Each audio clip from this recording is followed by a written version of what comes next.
Hi friends, అస్సలాముఅలైకుం.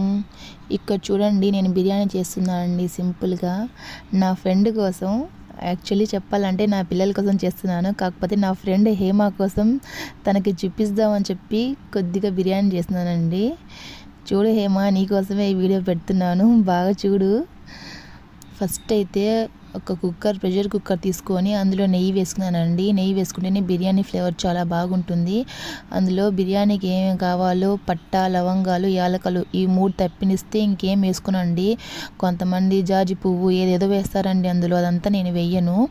Onions, tomatoes బాగా వేయించుకున్నాను. ఆ తర్వాత మసాలా వేసి ఈ రొయ్యలు వేసానండి. ఈ రొయ్యల్లో ఉప్పు చాలా తక్కువగా పసుపు వేస్తున్నాను. ఎందుకంటే పసుపు ఎక్కువగా వేసుకోవడం వల్ల బిర్యానీ మొత్తం ఎల్లోయిష్గా అయిపోతుంది. బిర్యానీ ఎల్లోగా అయిపోతే అస్సలు బాగోదండి చూసడానికే.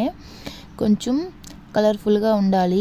ఎక్కువ ఎల్లో అయితే అస్సలు బాగోదు. ఇందులో ఈ ప్రాన్స్లో నీళ్ళు మొత్తం రావాలండి. ఆ తర్వాత కొత్తిమీర, పుదీనా వేసుకున్నాను.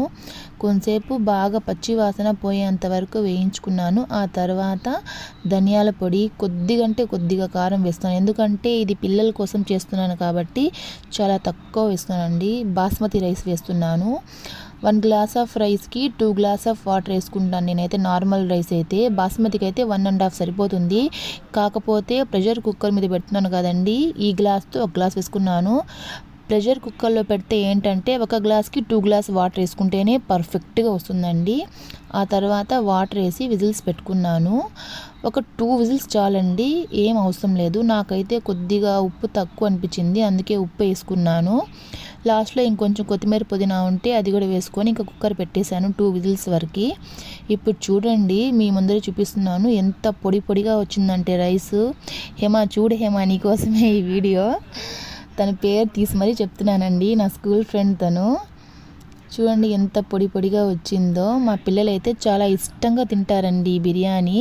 ఎందుకంటే స్పైస్ కూడా చాలా తక్కువ వేసాను కాబట్టి చాలా ఇష్టంగా తింటారు. వాళ్ళిద్దరి క్యారేజెస్లో కూడా వేసేసానండి. మా పిల్లలైతే నాన్ వెజ్ అయితేనే తింటారు, వెజ్ అయితే అస్సలు తినరండి. ఇద్దరికి వేసి పంపిస్తానండి క్యారేజెస్. కాకపోతే పెద్ద బాబు ఫినిష్ చేసాడులే క్యారేజ్ అనుకునే లోపల చిన్న బాబు వదిలేసి ఉంటాడు. ఇంకా చిన్నోడు తినేసాడులే అనుకునే లోపల పెద్ద బాబు మిగిలించుకొని వస్తాడండి. ప్రతిరోజు ఇద్దరిలో ఎవరో ఒకరు క్యారేజ్ రిటర్న్ అలాగే తీసుకొస్తారు. సరిగ్గానే తినడం లేదు ఈ మధ్య. దాంతోపాటు స్వీట్స్ అయితే పెట్టాను పిల్లలకి. స్వీట్స్ నేను చాలా తక్కువే తెస్తానండి ఇంట్లో, ఎక్కువ చిప్స్ అలాంటివి పెడుతూ ఉంటాను. ఈరోజు ఏమంటే స్వీట్ నేను ఇంట్లో స్వీట్ పెట్టాను పిల్లల కోసం. ఈ కోవా ఐటమ్ స్వీట్ అయితే మా పిల్లలు చాలా ఇష్టంగా తింటారు.